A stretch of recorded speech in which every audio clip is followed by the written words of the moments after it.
I could ask you to give, give until it hurts just a little bit, but I don't want to do that. I could tell you about the temple finances. We have a $1.2 million mortgage on this property, or that we need to replace our entire HVAC system for somewhere around $400,000. I could talk about how we're planning to hire a new executive director, but I don't want to talk about any of that either. Instead, I'd like to tell you all a little story. But first, let me ask you a question. Why are we here? I don't know why you're here. That's personal to you. And you, and each and every one of you. I know why I'm here. About 2 years ago, I got divorced. After 30 years of being together, she came to me and said, "We're getting divorced, and I'm moving back to Michigan." So you know what the first thought that went through my mind was?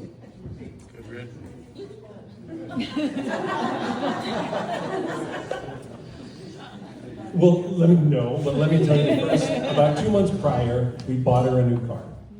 She picked out the exact SUV that she wanted, and we ordered it.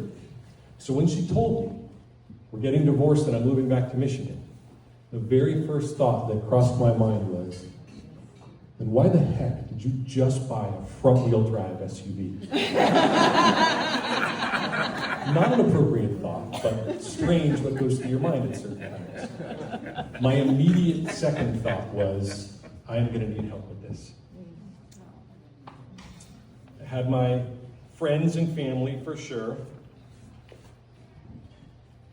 but I knew I would need more.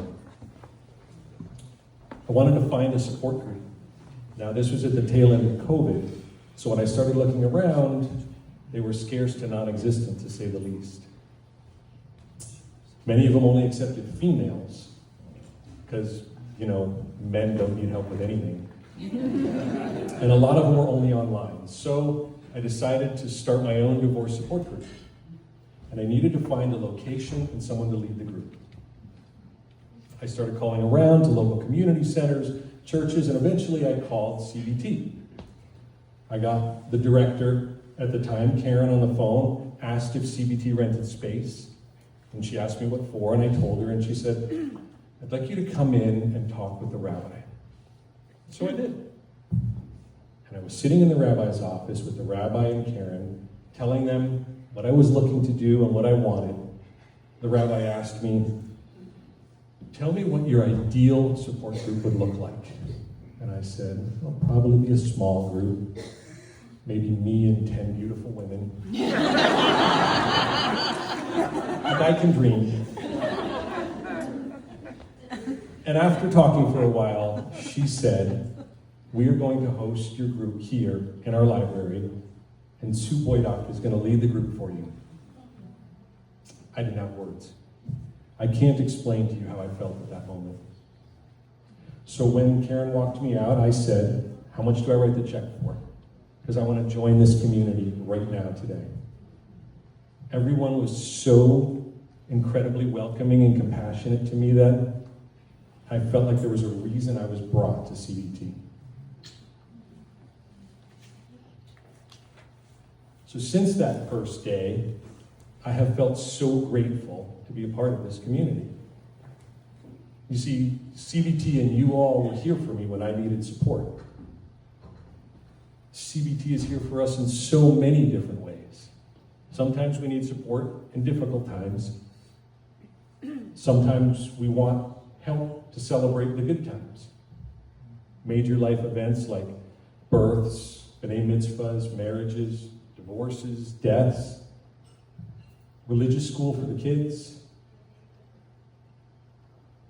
all sorts of events and gatherings for all ages, or maybe just coming to services to be amongst friends and feel a part of something bigger in this beautiful world.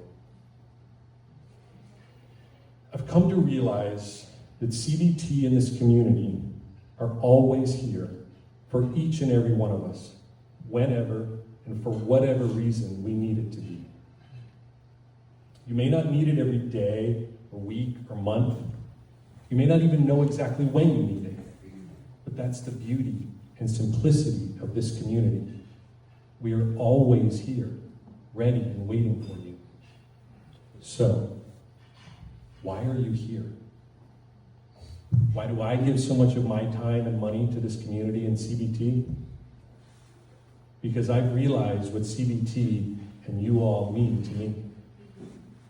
What does CBT and this community mean to you?